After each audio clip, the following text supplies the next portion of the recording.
بسم الله الرحمن الرحيم.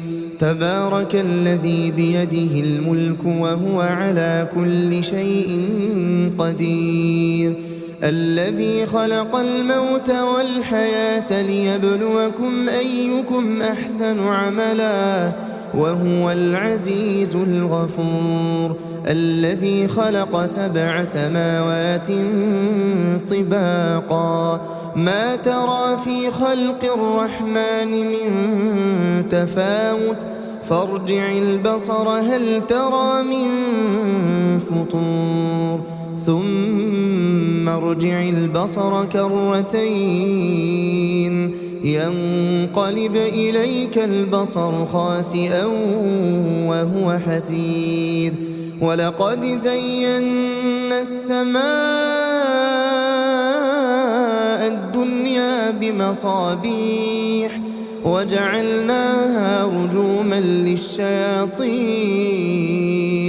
وأعتدنا لهم عذاب السعير، وللذين كفروا بربهم عذاب جهنم وبئس المصير. إذا ألقوا فيها سمعوا لها شهيقا وهي تفور تكاد تميز من الغيظ كلما ألقي فيها فوج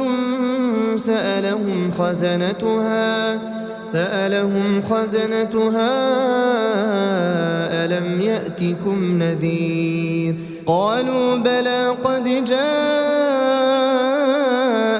نذير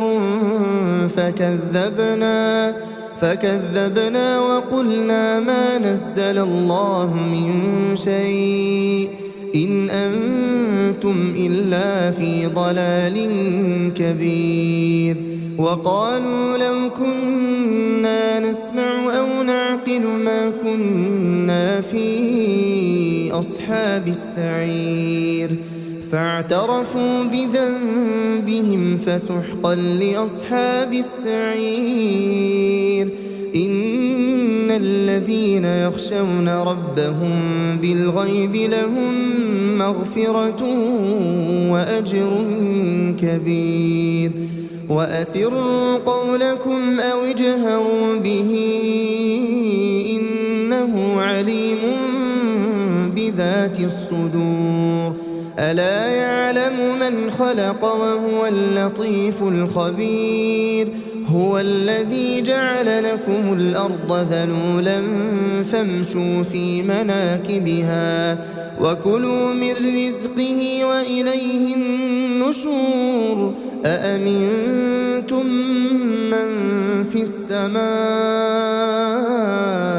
أن يخسف بكم الأرض فإذا هي تمور أم أمنتم من في السماء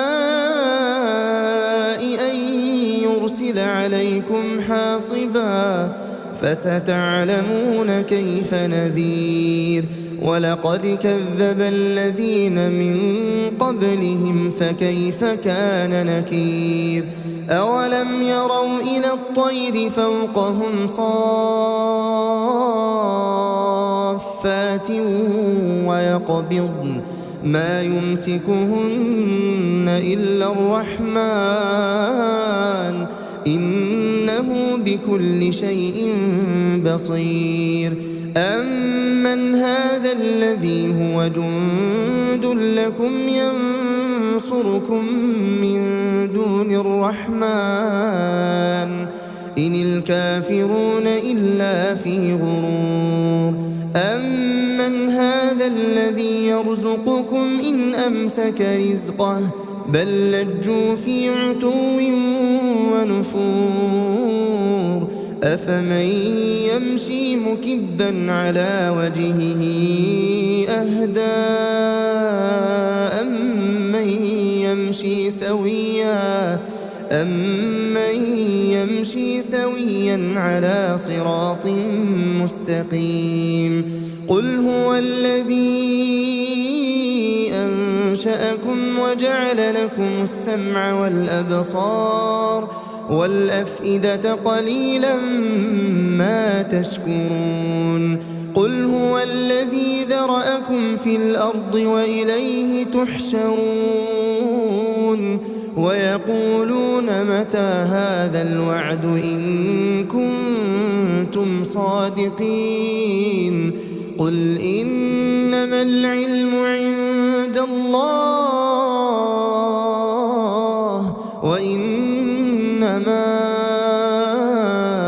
أنا نذير مبين فلما رأوه زلفة سيئت وجوه الذين كفروا وقيل هذا الذي كنتم به تدعون قل أرأيتم إن أهلكني الله ومن معي أو رحمنا فمن يجير الكافرين من عذاب أليم قل هو الرحمن آمنا به وعليه توكلنا فستعلمون من هو في ضلال مبين قل أرأيتم إن أصبح ماؤكم غورا فمن يأتيكم بماء